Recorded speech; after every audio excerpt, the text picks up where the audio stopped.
नमस्कार प्रिय साथियों, जय श्री कृष्णा, जय श्री राधे। हमारे चैनल एस्ट्रो अभी चतुर्वेदी में आप सभी का स्वागत है। मैं अभिषेक चौबे। प्राय लोगों के मेरे पास फोन आते रहते हैं और समथिंग आप जिन पंडित जी से अपनी कुंडली लगवाओ वो देखते ही बता देते हैं कि इस कुंडली में काल सर्प दोष है। देखिएगा, सबसे पहली बात, अगर हम भारतीय ज्योतिष की बात करें तो काल सर्प दोष का विशेष वर्णन नहीं है, माना नहीं गया है। लेकिन आजकल लोग बहुत ज़्यादा इसका वो मान रहे हैं।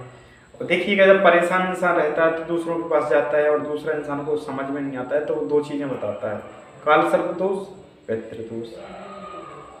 काल सर्प दोष होता कैसे है? अगर काल सर्प दोष है तो वो भयानक आपको परिणाम क्यों दे रहा है? आपको उसके दोष सबसे ज़्यादा क्यों व्याप रहे हैं? वो हम स्थिति आप जानेंगे ना पहले। ऐसा नहीं कि काल सर्प दोष आज आपको परेशानी चालू हुई है, आज से काल सर्प दोष आपको परेशान कर रहा हो। बशर्ते आपकी कुंडली में तो स्टार्टिंग से काल सर्प दोष है, तब आपको परेशान नहीं किया, अब परेशान कर रहा है। तो क्यों कर रहा है? कारण सुनिए, कहीं ना कहीं आप थोड़ी सी गलती कर रहे हैं।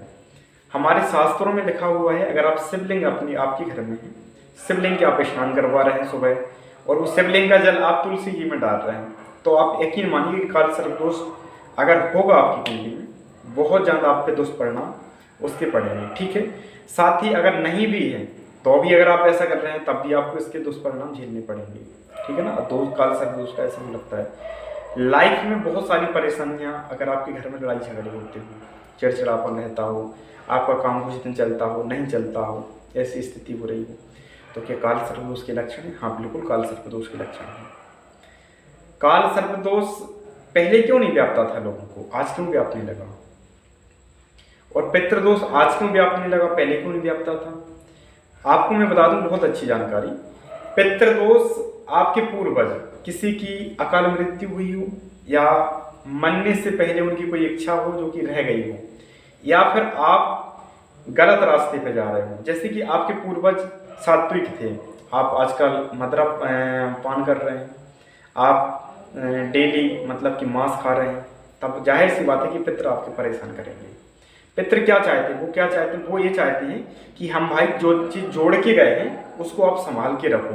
हमने अपना नाम इज्जत कमाया है, क्या हम नहीं बच सकते थे? जो आपको आज हम छोड़ के गए हैं, वो जमीन वगैरह जो प्रॉपर्टी थी, वो हम भी तो उसकी ऐश मौज कर सकते थे, लेकिन हमने नहीं किए हैं। क्यों? तो आप अगर बेचेंगे तो जाहिर सी बात है वहाँ से आपको परिणाम उल्टे ही प्राप्त होंगे। अगर आपकी कुंडली में पितृ दोष है, आप बिल्कुल परेशान मत होइए।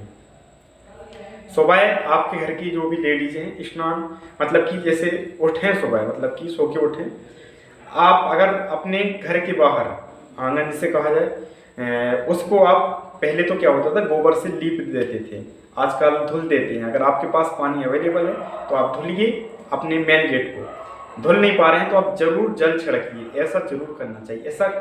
ऐसा लिखा हुआ है हमारे उसमें। अगर हम पुराणों की बात करें, रात्रि में जब सब सो जाते हैं तो पितृ लोग आपके घर आते हैं, लेकिन वो घर में प्रवेश नहीं कर पाते हैं, आपके घर के बाहर बैठ जाते हैं। आपके घर के जहाँ पर पानी रखा जाता है ना, वो खैर उनका स्थान माना जाता है, तो आप वो जल उनके ऊपर छिड़केंगे तो उनको तृप्ति मिलेगी। जाहिर सी बात है आपको पितृ दोष नहीं व्यापेगा। सेकेंड नंबर, आप अपने घर का जहाँ पर जल रखा जाता है पीने वाला, वहाँ से जल लेके जाइए, आप शिवलिंग पे चढ़ाइए। अगर आप कंटिन्यू ऐसा कर रहे हैं आपको पितृ दोष बिल्कुल नहीं व्यापेगा। लिख लीजिए इस बात को। अगर आप गीता का आपके घर में कोई पाठ करता है, आपको पितृ दोष कभी नहीं व्यापेगा। ये पितृ दोष के लिए हमने आपको उपाय बता दिए हैं। अब हम बात कर लेते हैं काल सर्प दोष के लिए क्या करना चाहिए। आपकी कुंडली में काल सर्प दोष है, निश्चिंत रहिए आप अगर नासिक जा सकें अच्छी बात है, उज्जैन जा सकें बहुत अच्छी बात है। अगर नहीं जा पा रहे हैं आपके पास इतनी सामर्थ्यवान नहीं है, आप अपने घर पे रह के भी इसका उपाय कर सकते हैं। अब हम आपको उपाय बता दे रहे हैं, आपको उपाय क्या करना चाहिए। आपको उपाय करना चाहिए कि आप एक तांबे का पात्र लें। ठीक है, अगर विशेष हो सके नाग पंचमी में वैसे ही उपाय करना चाहिए।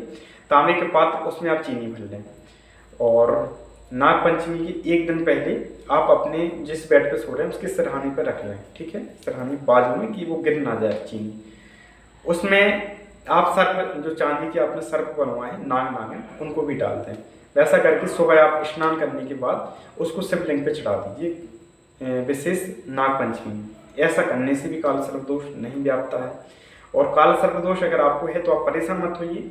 आप अन्न पात्र में, तांबे का पात्र छोड़ के, क्योंकि तांबे के पात्र में दूध नहीं चढ़ाना चाहिए। अन्न पात्र में आप सोमवार को जल, उसमें थोड़ा सा गाय का अगर दूध मिल जाए अति उत्तम रहेगा, वो ले जाके आप शिवलिंग पे चढ़ाइए। जब शिवलिंग पे चढ़ाएं उसके बाद आप वहाँ बैठ के 5 मिनट राम राम जपें, शिव जी को अर्पण करें। याद रहे जब आप अर्पण करें आपके मन में उसके बाद ये विचार होना चाहिए कि हमारे कुंडली जो काल सर्पदोष हो रहा है उसके दुष्परिणाम हमारे ऊपर ना व्यापें।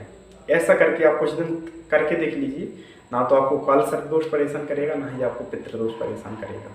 ठीक है, अगर इनकी जान दी आपको दुष्परिणाम हो रहे हैं तब आप हमसे पर्सनल संपर्क कर सकते हैं। कॉन्टैक्ट नंबर हमारे सामने है, आप उस पर कॉल कर सकते हैं या मैसेज कर सकते हैं। अपनी कुंडली दिखवाना चाहते हैं आप, ज्योतिष से संबंधित कोई भी जानकारी आप चाहते हैं, आपकी लव लाइफ हो, मैरिड लाइफ हो, शिक्षा, सेहत, कैरियर, बिजनेस, जॉब, कोई भी आपका सवाल हो, बेझिझक आप हमसे संपर्क कर लीजिए। हम आपको बिल्कुल सटीक जानकारी देंगे, साथ ही आपको घरेलू उपाय बता देंगे। ठीक है, चलिएगा आज के लिए बस इतना ही। मैं कल पुनः मिलूंगा नई वीडियो के साथ। जब तक आप अपना ध्यान रखें, अच्छे से अपनी फैमिली के साथ हंसते मुस्कुराते रहें। जय श्री कृष्णा, जय श्री राधे।